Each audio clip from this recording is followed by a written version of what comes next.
Immigration বা police ধরলেই যে আপনাকে দেশে পাঠিয়ে দিবে, আপনাকে মারধর করবে বা আপনাকে জেল জরিমানা দিয়ে দিবে। পাসপোর্ট ভিসা হাতে থাকার সত্ত্বেও অনেক সময় দেখা যায় কি ইমিগ্রেশন অপারেসিতে অনেকে অ্যারেস্ট হয়। অ্যারেস্ট হওয়ার কারণ কি? আপনার ভিসা, পাসপোর্ট বা আদার্স ডকুমেন্ট সব কিছু ঠিক আছে, আপনার ভিসা বিল্ডিং কনস্ট্রাকশনের আন্ডারে, কিন্তু আপনি কাজ করতেছেন সার্ভিস সেক্টরের আন্ডারে, রেস্টুরেন্ট বা ক্লিনিং কোনো কোম্পানিতে।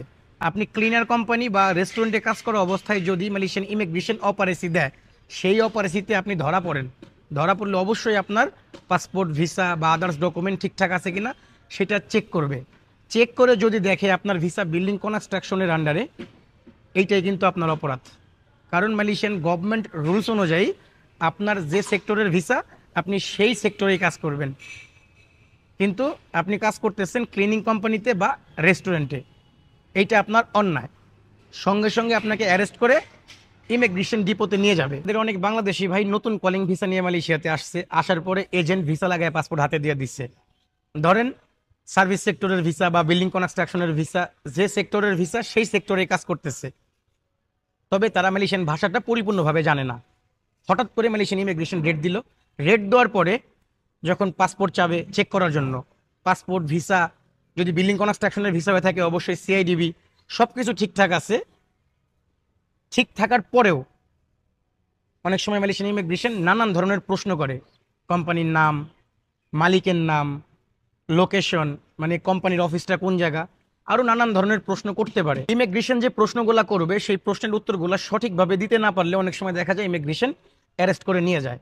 নিয়ে যাওয়ার সঙ্গে সঙ্গে কিন্তু চালান করে দেয় না, ডিপোতে নিয়ে রাখবে। রাখার পরে ওই যে বললাম, মালিক বা এজেন্টরা আসতে বলবে। এজেন্ট যদি 24 ঘন্টার ভিতরে পাসপোর্ট বা আদার্স ডকুমেন্ট নিয়ে উপস্থিত হইতে পারে, সেই ক্ষেত্রে ছাড়াই নিয়ে আসতে পারবে। আর যদি এজেন্ট বা মালিক 24 ঘন্টার ভিতরে না যায়, সেই ক্ষেত্রে 1 থেকে 14 দিনের জেল হওয়ার সম্ভাবনাই বেশি। হ্যাঁ, এখানে কথা আছে, ইমিগ্রেশন বা পুলিশ ধরলেই যে আপনাকে দেশে পাঠিয়ে দিবে, আপনাকে মারধর করবে বা আপনাকে জেল জরিমানা দিয়ে দিবে, সেরকম কিন্তু না। পুলিশ আপনাকে ধরতেই পারে, ধরার পরে আপনার ডকুমেন্টগুলো চেক করবে। সব কিছু যদি ঠিক থাকে, আপনি যদি কোনো অন্যায় না করে থাকেন, সেই ক্ষেত্রে আপনাকে ছাইড়া দিবে। যদি ইমিগ্রেশন বা পুলিশের কাছে মনে হয় আপনার ডকুমেন্ট ঠিক নাই, তাদের সন্দেহ হয়, সেই ক্ষেত্রে আপনাকে থানায় নিয়ে যেতে পারে। নিয়ে যাওয়ার পরে ওই যে বলছি, মালিক বা এজেন্টরা আসতে বলবে, আপনার এজেন্ট বা মালিক গিয়ে আপনাকে ছাড়াই নিয়ে আসবে। এই জন্যই বলি কি, যার যে সেক্টরের ভিসা, চেষ্টা করবেন সেই সেক্টরে কাজ করার জন্য, তাতে করে নিজের সেফটি থাকবে।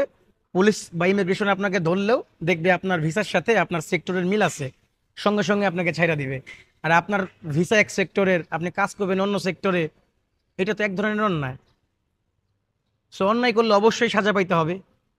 আর যারা এজেন্ট দিয়ে ভিসা করে পাসপোর্ট হাতে নিয়ে নিছেন, অবশ্যই যার যার এজেন্টের সাথে সুসম্পর্ক রাখবেন, যাতে রাত 3টা বাজে যদি আপনি এজেন্টের কল দেন বা মেসেজ দেন, আপনার মেসেজ বা কলের জবাবটা যেন আসে।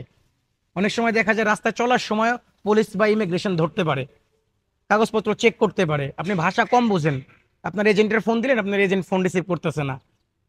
যতক্ষণ পর্যন্ত এজেন্ট ফোন রিসিভ না করবে, ততক্ষণ পর্যন্ত হয়তো বা আপনাকে নাও ছাড়তে পারে। আপনার এজেন্ট যদি ফোন না ধরে, সেই ক্ষেত্রে ইমিগ্রেশন বা পুলিশের সন্দেহ হইলে আপনাকে নিয়ে যেতে পারে। নিয়ে যাওয়ার পরে 24 ঘন্টার ভিতরে আপনার এজেন্ট যদি না আসে, সেই ক্ষেত্রে আপনাকে চালান করে দিবে। চালান করে দিলে 1 থেকে 14 দিন ভিতরে থাকতে হবে। এইটাই আমি বলছি ভাই।